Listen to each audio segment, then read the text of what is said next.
Certainly, old blind Bartimaeus said, if I could have only lived in that day, I would have run out in the street and I would have grabbed them prophets and said, oh, prophets of God, pray for me, a blind man, that God will restore my sight. But alas, they tell me the days of miracles is past. God doesn't do those things no more.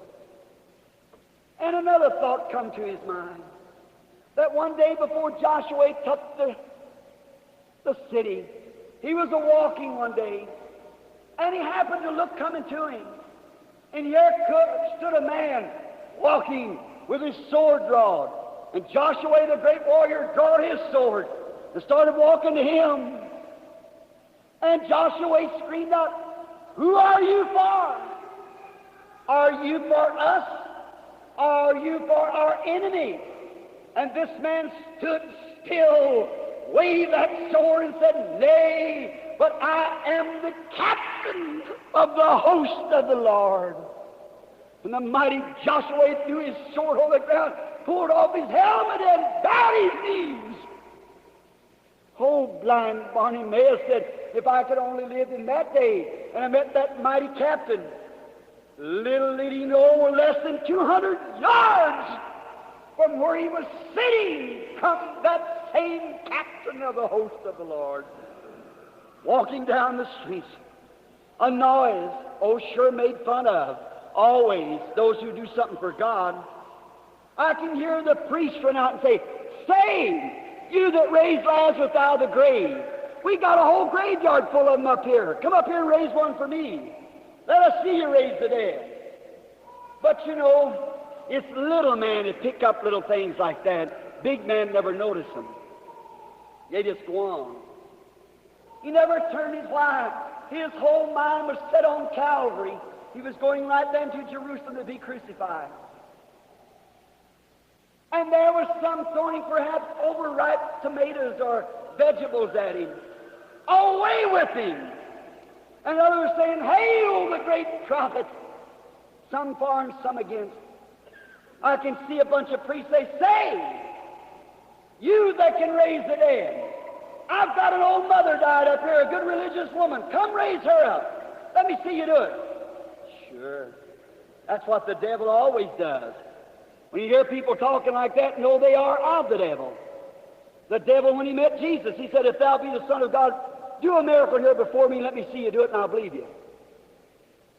When they tied a rag around his face one time, some Roman soldiers, and hit him on the head with a stick, said, now if you're a prophet, tell us who hit you and we'll believe you. He never opened his mouth. When he's on the cross, he said, if thou be the Son of God, come down off the cross and do a miracle here before me. The high priest then yelled at him, and we'll believe you. See, they want things their way. You have to come to God's terms. That's what's the matter with the church today. They want their way. You stand still and watch God's way. He knows what's best. Who can interpret God better than himself? And here was this blind beggar. He listened. He said, what's the matter? What was it? He was thinking on those things. The great mighty power of God when it appeared. It was those on the road from Jerusalem to Emmaus that was thinking about Jesus when he walked out and talked to him all day. You've got to think about it. You've got to believe it. You've got to accept it. Not go out to the pool room all night one night and go to church the next day. Not go out and fuss and steal and cheat and have temper, fuss and fight with your neighbors and proselyte and everything. Then go to church and expect something to be done for you. You've got to live for God. You've got to be in his presence with your shoes off and your eyes closed, in his presence with reverence and recognition of his being, with love for all. That's the reason we don't see no more going on than what we do. You've got to meet God on his terms, not on yours, on his. Notice, as Bartimaeus said, who did you say that was went by? It was Jesus, that great prophet of Galilee. Who is he? Oh, they claim he's the son of David. You know the Messiah was to come. Quickly the spark caught in his heart, and he screamed, oh, Jesus, thou son of David, have mercy on me. There you are. Get out of your mind as the days of miracles is past. God's just the same tonight as He ever was. Get out of your mind at these things that teachers teach you, that there's no such a thing as a baptism of the Holy Spirit. We got a lot of mockery, that's right, but we got a real Holy Spirit too. We got bogus dollars. They only make the real dollars good. Certainly. I know we got mockery of divine healing. People say, I got power to heal. That's a lie. Healing is a finished work. Christ did it at Calvary. And any true prophet of God will speak the truth. He'll place it on Calvary where the all-supreme sacrifice was made, and their man was healed by His stripes at Calvary. Not what somebody's got. You can't heal nobody, neither can you save anybody. No one else can or never will. It's a finished work. It's your faith in that finished work that spells it.